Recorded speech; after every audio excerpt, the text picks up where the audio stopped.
Hello! Today I'm going to talk about my reading stats for 2021 and also a little bit about how my stepping away from BookTube changed my reading habits in 2021. I thought it would be interesting to compare my 2020 and my 2021 stats to see exactly where things sort of shifted, because I stopped watching BookTube probably around Christmas of last year. I'm not exactly sure why. I think there were just so many things going on, and I just didn't go back to it because it is slightly intimidating. I am someone who uses the Watch Later playlist on YouTube, so I like to put every single video that everyone I'm subscribed to comes out with on that playlist so that I can watch them all, because that is the completionist in me. Over time though, after not watching for a full year, it got very overwhelming, so I actually made a specific BookTube playlist, and I'm subscribed to so many people that my BookTube playlist got up to almost 4,000 videos, which doesn't make it easy to go back to, honestly. I am getting more into BookTube again now. It is going to take me a while to catch up, but I do plan to catch up. The reason I'm telling you all of this is because a lot of my reading for the past couple years has been shaped by things that I'm watching on BookTube and books that people on BookTube are talking about. And not having that influence for the past year has definitely affected which books I pick up, which will be very obvious when I show you a comparison of my stats. In 2021, I was picking up a lot of things that I've been meaning to pick up for a long time, and I wasn't getting distracted by other books that are being hyped on BookTube. So it was really seeing what I wanted to read without any outside influence. And I think that can be a good and a bad thing, and you'll see what I'm talking about when I go through the stats. So let's dive right into it. I do have my computer down to the side so that I can look at these numbers. So for 2021, the number of books I read was 139. For 2020, it was 198. So already there's a difference. I read a lot more in 2020, maybe not a lot more, but I read more than I did in 2021. These numbers are slightly different from my Goodreads numbers because I have all of the different manga volumes I read included on this sheet. I don't put in every single manga volume I read on Goodreads because it gets very cluttered very quickly, so it is going to be a little bit higher than you would see on my Goodreads for these years. So for the total number of pages I read in 2021, it was 35,986, and for 2020, it was 49,320. Which makes sense because I read more in 2020 than 2021. I didn't think it would be that big of a difference though. That's kind of surprising considering it's only 60? Okay, 60 books is kind of a lot, never mind. For the total hours listened to audiobooks, I had 372.75 hours, which is equivalent to 15 days, 12 hours, and 45 minutes in 2021. And for 2020, I had 331.35 hours, which is 13 days, 19 hours, and 21 minutes. So these are pretty similar, honestly, and I did read more on audiobook in 2021 than I did in 2020. I think that makes sense because I wasn't really going back to audiobooks during the whole start of the pandemic, and I've definitely gone more back into it in 2021, so that makes sense, but so far that's the only stat that's higher in 2021 than 2020. For some averages now, in 2021, the average days I spent reading a book was 7.63, and in 2020, it was 6.01. So I was reading books a little bit faster in 2020 than 2021, but really honestly not that big of a difference. For the average pages per day, I read 121 pages per day in 2021 and 142 pages per day in 2020. Again, a little bit more pages in 2020 versus 2021. Makes sense. And the overall average of books per month in 2021 was 11.7, and in 2020 it was 16.5. So you can definitely see the difference where I was reading a little bit more in 2020 compared to 2021. Moving into some of these nice little charts, the number of books I DNF'd versus finished in the years is pretty much the same. I actually DNF'd 8 books in 2021 and 7 in 2020. So the numbers are similar, but because I read less in 2021, the percentage is a little bit higher. That seems about normal to me. I DNF things whenever I just don't feel like reading them, if they're not something that I'm enjoying or if there's something I'm getting actively angry at. So It makes sense to me. The format of my books is slightly different, as you can tell. In 2021, I read much less print and much more digital than I did in 2020, where my print ended up being a bigger portion of my little pie. The digital is still pretty big in 2020, and honestly, 2020 is the first year where I started reading ebooks because pandemic made it so I couldn't get print books from the library, so I had to adapt. And now it's been pushed even more toward the digital end in 2021. My audiobooks is pretty much exactly the same. I listen to audiobooks regularly, and that's how I get through a lot of my books. Though in 2022, I am going to try and make print books more of a focus in my reading again. I love the feel of a print book, so I want to get back into reading them. For fiction versus nonfiction, this is pretty much the same across both years. I don't read that much nonfiction, though what I'm reading now is more than I used to read in the past, so I am pretty happy about that. I don't really have any plans to change this amount for any reason.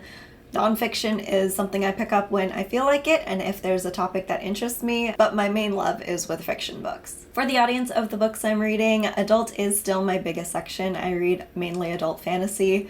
For the sort of manga section of that pie, I did put much more emphasis on shoujo, and it was much less diverse this year, as well as the YA, just like completely disappearing. I think, again, a lot of that has to do with not watching BookTube, because YA is something that gets pushed more on BookTube rather than something I think of picking up myself. So that could be why I didn't pick up as much YA this year. And as for the diversity in manga, I think that's also because I wasn't watching BookTube, where I'm much more exposed to things outside of my comfort zone, because shoujo is very much my comfort zone when it comes to manga. So the fact that I wasn't watching other people talk about different kinds of manga means that I only picked up what I was comfortable with. Same with adult fantasy. I was only picking up adult fantasy, which I was comfortable with. So that's the start of where my lack of BookTube influence kind of shows itself in my stats. So I forgot to talk about one section, and that is the form or type of books that I was reading. Surprisingly, this chart is very similar for both 2020 and 2021. It really doesn't look like I changed what type of books I picked up. All of these percentages are pretty much within 1% of each other for both years, which is honestly very surprising. The one thing that you will see is that pretty much half of my reading is manga. That's mostly just due to there being multiple volumes in each series that I'm reading. So while I'm not reading that many manga series, each one has many, many volumes and therefore counts for many, many books, which will throw off my stats, as I will also mention later on in this video. It does skew a lot of my stats quite a bit. For standalones versus series, there is just a slight difference where I preferred series over the last year. For both of these years, I was trying to finish off the series that I was currently in the middle of, so it makes sense that most of my reading was in series. I think the fact that I had less standalones is because I wasn't getting distracted by BookTube promoting them. Again, I was more able to focus on the actual series I was trying to complete. And speaking of that, I have a few numbers about my series stats. So in 2020, I finished 11 series, and in 2021, I finished 12. In 2020, I caught up in 2 series, and in 2021, I also caught up in 2 series. In 2020, I DNF'd 9 series, and in 2021, I DNF'd 5. And in 2020, I had 13 ongoing series, and in 2021, I have 4. So you can kind of see, even though the amount of series I completed and caught up in is basically the same across both years, the amount of series that I'm currently reading is significantly reduced from 13 to 4. So I wasn't picking up as many new series, and I was just finishing off the ones that I had already started. And now the section where you can really see how much BookTube has influenced my reading is my breakdown of genres. I have the overview chart here. I also have a chart that excludes the manga, because there are so many volumes of manga that it kind of skews a lot of my graphics. So I just wanted to see what it was like focusing on just the books I read and what genres they fall into. So that's also right here. You can see there's so much more diversity in 2020 than there was in 2021. I was really just sticking to the same things in 2021. All of my comfort zones, all of the series that I was currently reading, they all fall into the same genre. So I was not reading very much outside of that in 2021. I didn't even realize that I had that many different things that I read in 2020 that my chart looks like this. That's kind of crazy, and honestly, it's something that I want to strive for again. I think all of the read-alongs and all of the people hyping up different books that were not really in my comfort zone was really good for me to go out and try different things, where I didn't have that very much in 2021 because I wasn't paying attention to the book world. So I want to try in 2022 to get that diversity back into my reading. Did I say read-alongs? I meant readathons. That's how long I've been out of this game. I want to do more readathons in 2022 because I miss them so much. They were so much fun, and I love being able to kind of shop my TBR in a way that is more exciting and brings in more possibility and diversity into my reading. As much as I love my adult fantasy and my shoujo manga, I think there are times when I should reach out of that and expand my horizons. I think it's really good for me to do that, and it helps me find a lot more books that I really love that I would not normally pick up. For the publication dates of the books I've read, it's pretty much the same across the 2 years. I don't read a lot of new releases. I read mainly older books. So for the overall page length of the books I'm reading, it's pretty much the same across the 2 years. You can see the big spike in the 100 to 200 range because of all of the manga volumes I was reading, which always skews results, like I said. But overall, I think I have a pretty decent spread. I read a lot of really long books, and I also read some shorter books. For the number of books per month, I don't really know how to see a pattern in either of these. It seems like I read less in the middle of the year and more at the two ends of the year.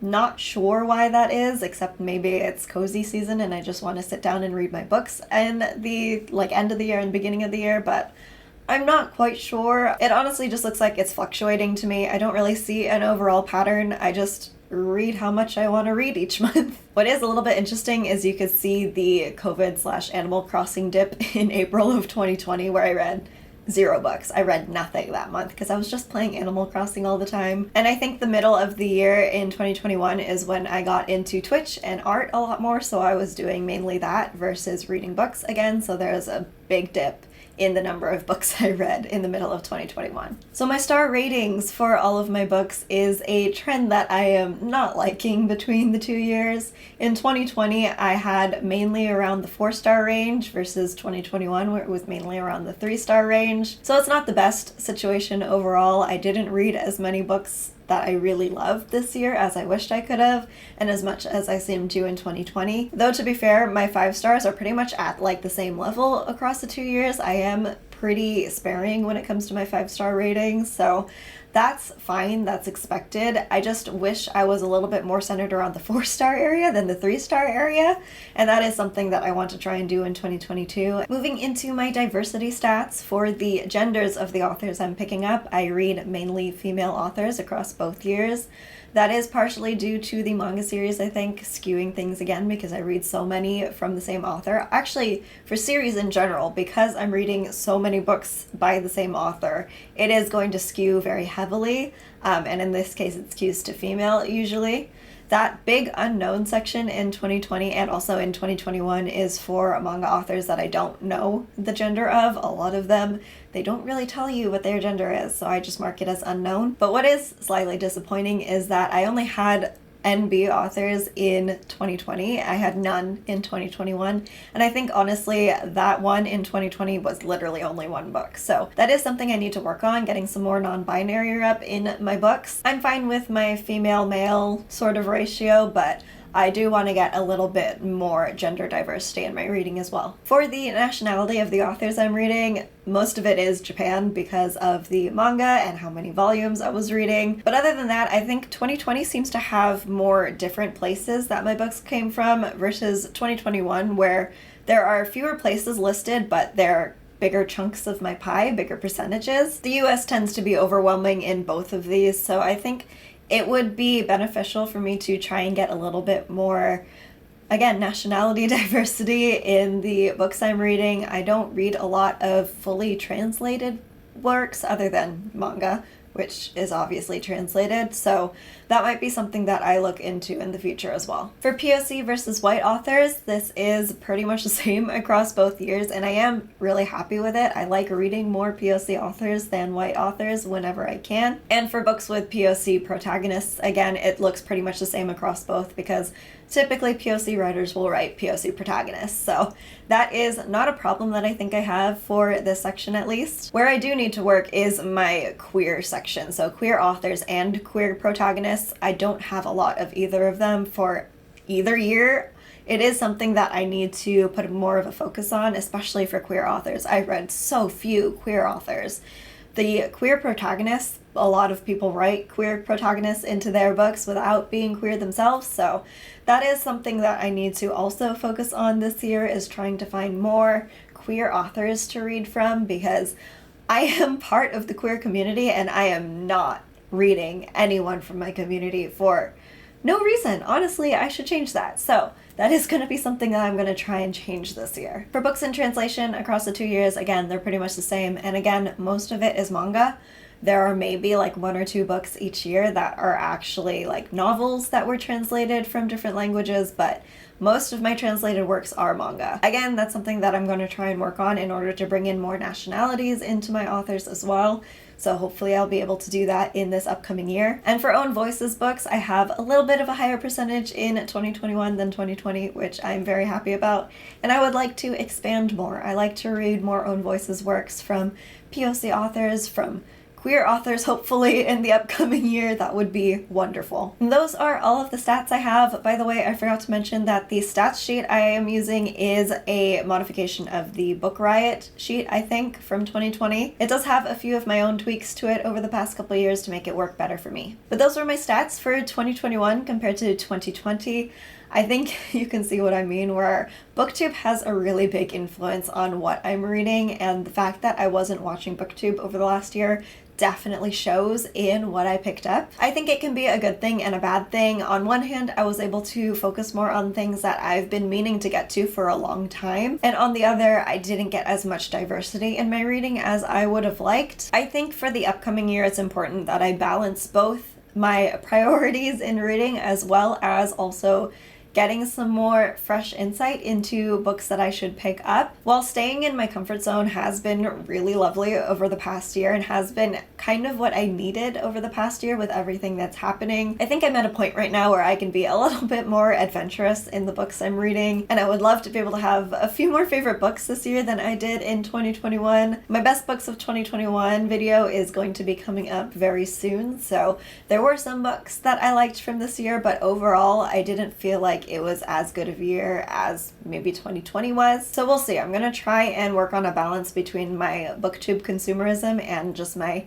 general bookish desires. I would be interested to know if you've noticed anything similar in your reading habits, where watching BookTube will kind of change what you pick up and what you're wanting to read. I think it happens to all of us, and honestly that's kind of the point of BookTube, is to get you to read different books. So I would love to hear what your experience with that has been, and I will see you in my next video.